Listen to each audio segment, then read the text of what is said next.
The Tale of Peter Rabbit by Beatrix Potter. Read by Brian M Logan. Once upon a time, there were 4 little rabbits, and their names were Flopsy, Mopsy, Cottontail, and Peter. They lived with their mother in a sandbank underneath the root of a very big fir tree. "Now, my dears," said old Mrs. Rabbit one morning, "you may go into the fields or down the lane, but don't go into Mr. McGregor's garden. Your father had an accident there, and he was put in a pie by Mr. McGregor. Now, run along, and don't get into mischief. I am going out." Then old Mrs. Rabbit took a basket and her umbrella and went through the wood to the baker's. She bought a loaf of bread and 5 currant buns. Flopsy, Mopsy, and Cottontail, who were good little bunnies, went down the lane to gather blackberries. But Peter, who was very naughty, ran straight away to Mr. McGregor's garden and squeezed under the gate. First he ate some lettuces and some French beans, and then he ate some radishes. And then, feeling rather sick, he went to look for some parsley. But round the end of a cucumber frame, whom should he meet but Mr. McGregor? Mr. McGregor was on his hands and knees planting out young cabbages. But he jumped up and ran after Peter, waving a rake and calling out, "Stop, thief!" Peter was most dreadfully frightened. He rushed all over the garden, for he had forgotten the way back to the gate. He lost one of his shoes among the cabbages and the other shoe among the potatoes. After losing them, he ran on 4 legs and went faster, so that I think he might have got away altogether if he had not unfortunately run into a gooseberry net and got caught by the large buttons on his jacket. It was a blue jacket with brass buttons, quite new. Peter gave himself up for lost and shed big tears, but his sobs were overheard by some friendly sparrows, who flew to him in great excitement and implored him to exert himself. Mr. McGregor came up with a sieve, which he intended to pop over the top of Peter, but Peter wriggled out just in time, leaving his jacket behind him, and rushed into the tool shed and jumped into a can. It would have been a beautiful thing to hide in if it had not had so much water in it. Mr. McGregor was quite sure that Peter was somewhere in the tool shed, perhaps hidden underneath a flower pot.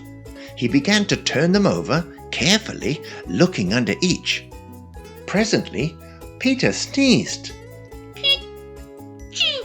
Mr. McGregor was after him in no time and tried to put his foot on Peter, who jumped out a window, upsetting 3 plants. The window was too small for Mr. McGregor, and he was tired of running after Peter. He went back to work. Peter sat down to rest. He was out of breath and trembling with fright, and he had not the least idea which way to go, and he was very damp from sitting in that can. After a time he began to wander about, going lippity-lippity, not very fast, and looking all round. He found a door in a wall, but it was locked, and there was no room for a fat little rabbit to squeeze underneath. An old mouse was running in and out over the stone doorstep, carrying peas and beans to her family in the wood. Peter asked her the way to the gate, but she had such a large pea in her mouth that she could not answer. She only shook her head at him. Peter began to cry. Then he tried to find his way straight across the garden, but he became more and more puzzled. Presently he came to a pond where Mr. McGregor filled his water cans. A white cat was staring at some goldfish. She sat very, very still, but now and then the tip of her tail twitched as if it were alive.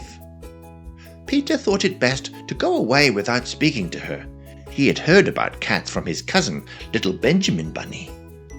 He went back towards the tool shed, but suddenly, quite close to him, he heard the noise of a hoe. Scritch, scratch, scratch, scritch! Peter scurried underneath the bushes. But presently, as nothing happened, he came out and climbed upon a wheelbarrow and peeped over. The first thing he saw was Mr. McGregor hoeing onions. His back was turned toward Peter, and beyond him was the gate.